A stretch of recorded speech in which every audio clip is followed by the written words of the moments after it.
Hi, and welcome to Chapter 20 International Trade.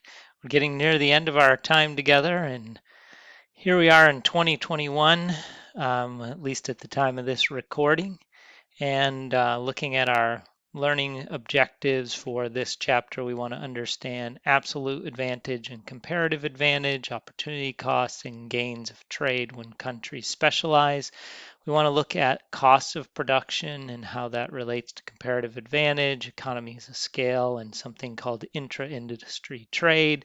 And then finally talk about some barriers to international trade and what the benefits of reducing those barriers might look like or be for a nation. So here on this diagram, always pause so you can read all of the detail at the bottom of the slides as needed. What you have is Saudi Arabia on the left, United States over here on the right. They're both able to make oil in barrels and bushels of corn. What you see on this particular example is Saudi Arabia could make 100 barrels of oil and no corn, around 25 barrels of corn and no oil. The US could do 100 bushels, of corn and no oil, or they could just do 50 barrels of oil with no corn and anything along the line. So compared to each other, what we would quickly see is Saudi Arabia is better at producing oil, which is true in reality. The US is better at producing corn, which is also true in reality. And so if the two countries could trade, they could both benefit from it. And this basically says the ideal place for, in terms of production, would be for Saudi Arabia to use all of its resources because it has an absolute advantage making oil, and to the US to likewise use its absolute advantage and make all that it can of corn, and then for the two to trade, which would allow both countries to have a better combination of oil and corn than they could have on their own. In this graph kind of specializes, showing that this is, if you referred back, this would be Saudi Arabia's graph, and they could end up with a point like D. Lots of other points, honestly, out here, but D is just an example where they get more combined corn and oil, in this case, 40 barrels of oil and 30 bushels of corn, which is something they couldn't achieve on their own. And that's the benefit of trade and specializing in areas of advantage. A comparative advantage is where the opportunity cost for producing something is less for you than another country. If we went back up and just looked at this slide, what we would see is for each time we give up bushels of corn, that allows us to make a little bit more oil.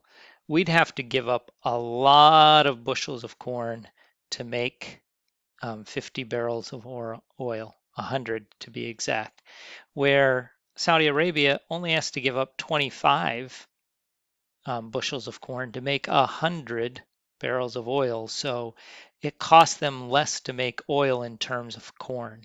It costs us less oil. They'd have to give up a whole 100 barrels just to make 25 bushels, but we can make 100 bushels of corn by just giving up 50 barrels of oil. So the cost for us to make corn is comparatively cheaper. That's a comparative advantage. So opportunity cost is looking at what is the cost of production relative to what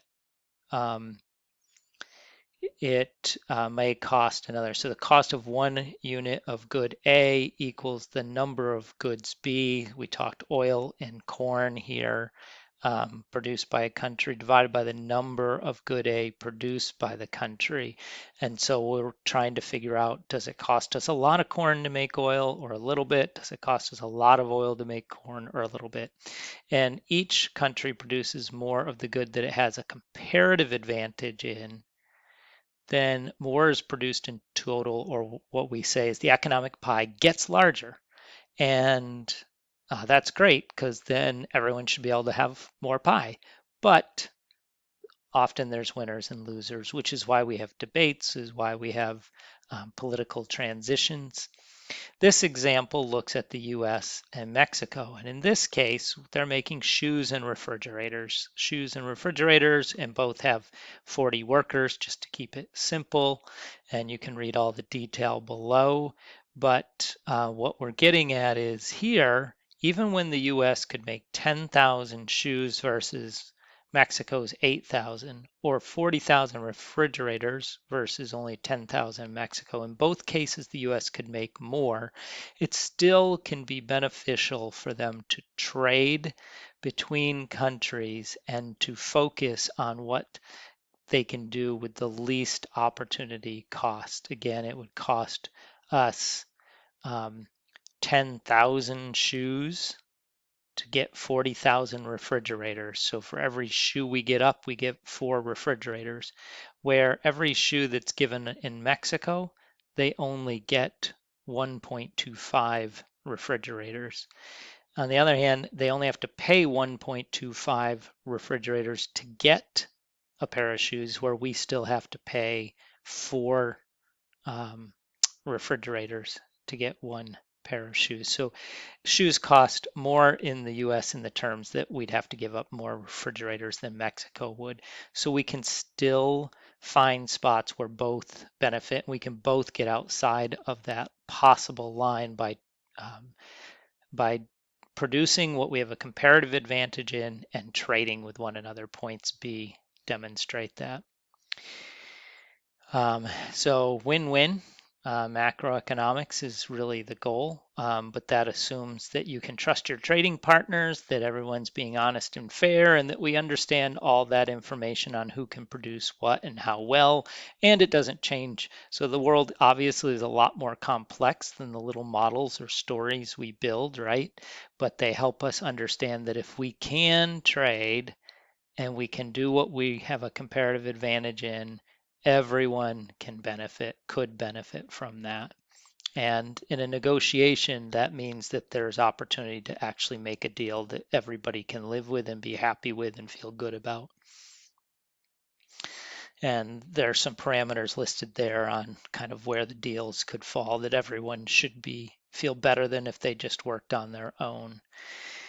Intra-industry trade is about industries where we actually produce in country and import from other places. So for example, autos, we export $146 billion worth of autos and we import 327 billion.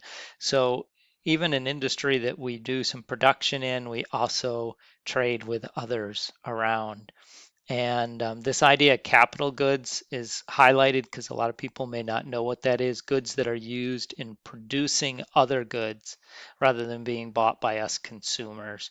So the things that are helpful could be a tool, could be a cast that you make something in.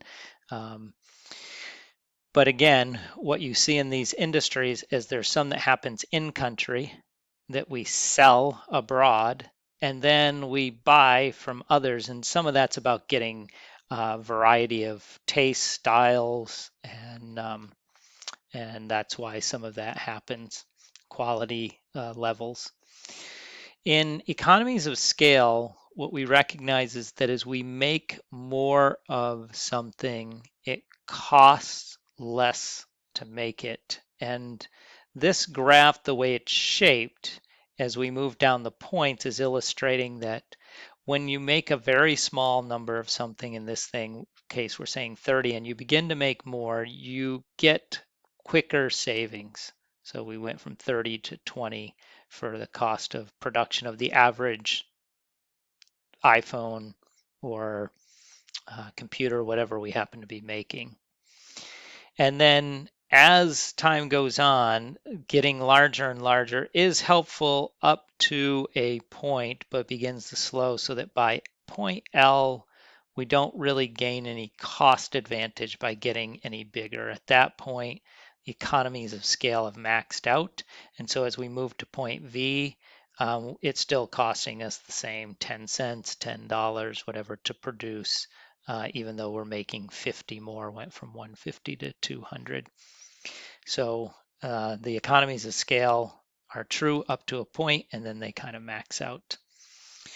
So why should we do intra-industry trade? One is specialization. You can split up the value chain. So it could be that parts of the industry are done in different parts of the world because of where raw resources are, particular talent or tools or equipment or technology needed, or the rules and regulations for working on that, working in that industry in that part of the world or country. Economies of scale are important because we want to know the average total cost or cost per unit. And as long as that's decreasing, it makes sense to try and get bigger. And also to give us variety, which I had made mention of. What are some of the barriers to international trade? There are things like tariffs, quotas, regulations that make it more difficult to comply with, such as emission standards in California for automobiles, voluntary export restrictions. And those might have good, I mean, those regulations may have a really good cause. I'm a big fan of trying to keep the earth healthy and livable for humanity. But it also does put limitations on who then could sell cars in California, that example I gave. Voluntary export restrictions, you kind of choose to do it before you're worried that it's enforced or put into law on you by um, a national government. We've had a lot of talk about tariffs in particular under our current president. Who may or may not be in office at this point. We're still thinking through what our next presidency will look like at this point.